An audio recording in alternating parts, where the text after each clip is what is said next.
Hello everyone, this is again Marcela from Croatia.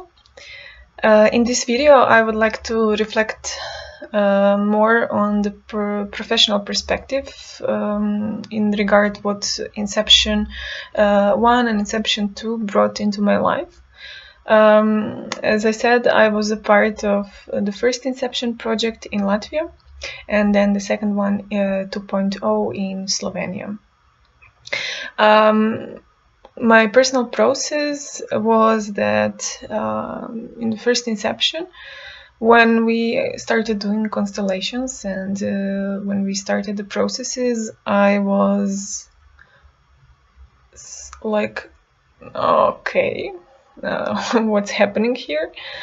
And I saw that there were many forces working, that it was very strong and powerful and healing experience, and at the same time there were so many question marks, like what the hell is this?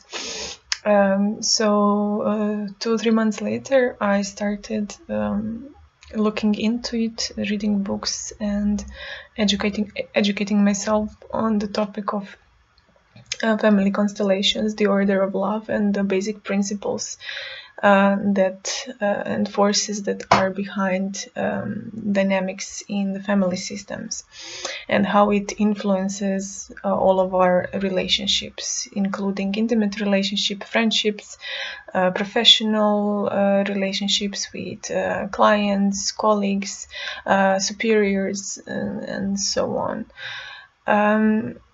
Then in the second Inception, after I went through the process of going deeper into the subject itself, it was an amazing opportunity to be there and to observe everything what was happening, because it was like I had completely different set of mind, not mind, but a set of eyes as well with the mind, because I realized that the mind itself became irrelevant in some perspective, because it was not about respect or seeing with the mind, but it was really seeing with our hearts and love and respect through our heart. So after second Inception finished, I came back to Croatia, started working. I work in non-formal and formal education at university for different non-governmental organizations, and through a project I'm also involved in public formal educational system in high school.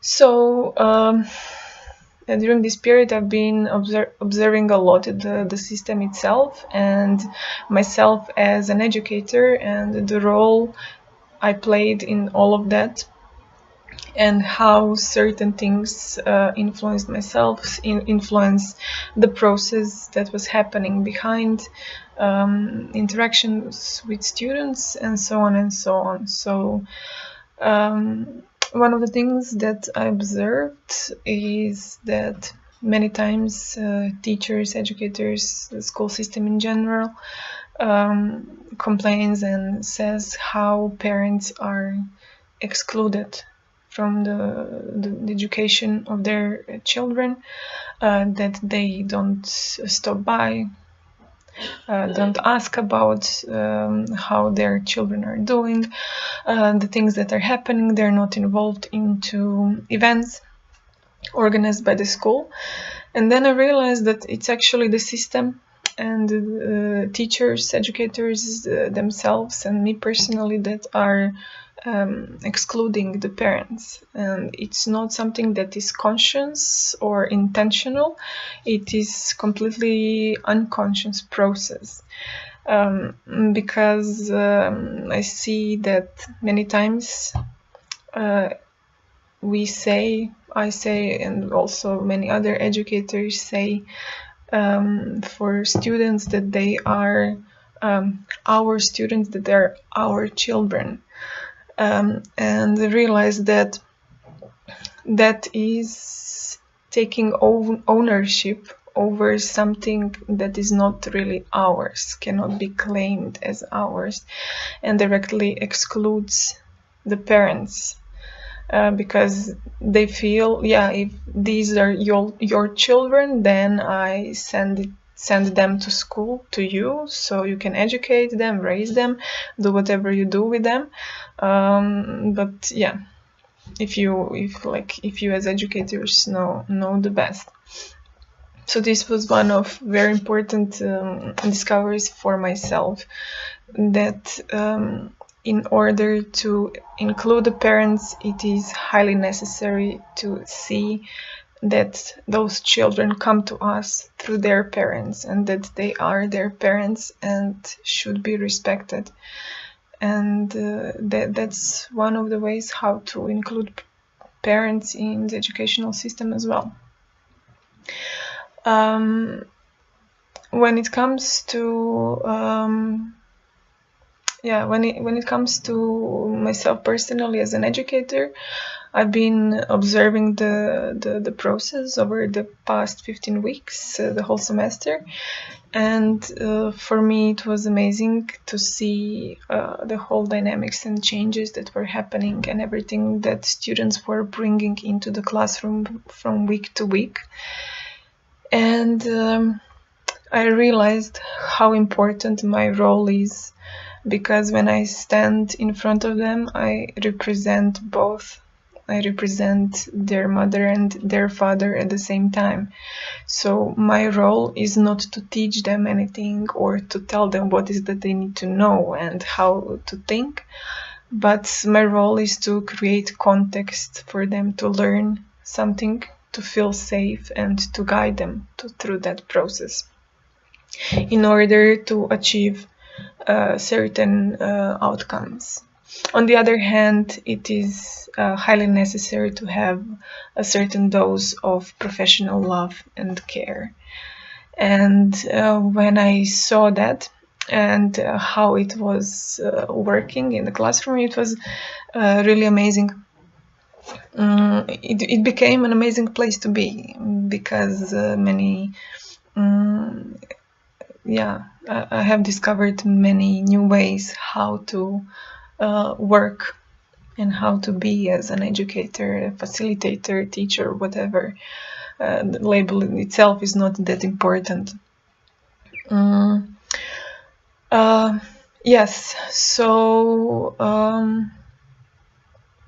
what else? In terms of representing both the parents when standing in front of a classroom of students, I also realized how important it is, the element of how we are in relationship with our parents. And this is where I come back to our personal process that is again connected to the professional part of our lives, because often I see that balance, like trying to balance ourselves, has become something modern and popular, and I realize that we cannot really balance ourselves in the sense that we are trying to do, because the left side of our body is the energy of our mother and the right side is the energy of our father. So us trying to balance those energies inside of us is us trying to balance the relationship that our parents have between themselves, and our spine tries to adapt to one on the other, and then it feels torn apart, and there is a lot of pain happening in our body. So putting myself in my place in the family has brought the feeling of balance on its own. It was not something that I had to create. Simply when I look at my parents, I look at them standing next to each other, and that brings huge relief for me, because I don't have a feeling that I need to balance anything anymore. Things just fall into place, and there is no active need for me to actually do anything. So yes, and in terms of that as well, I have seen in the classroom how important it is to create a safe context, because many times it happens that learning process becomes survival. If there is no clear leadership and guidance from the educator, facilitator, trainer, the whole atmosphere becomes very unpleasant for the students, and it causes anxiety many times, fears to be judged, and many other things depends on their own personal processes and emotions. And when the teacher or educator is not the one leading the process, there is no trust in the classroom, and in such environment there is only survival happening, and learning as such cannot happen. So this is why it is important to stand in front the students for myself and take responsibility for my role and who I am as a person, who I am as an educator, and yeah, be there for them, guide them through the process, and see what is that they will discover for themselves. Yeah, so thank you very much for watching and listening. I hope, yeah, for now this is all I have to say, and thank you for following our Inception page, that you are a part of the Inception community, and I hope to see you all soon.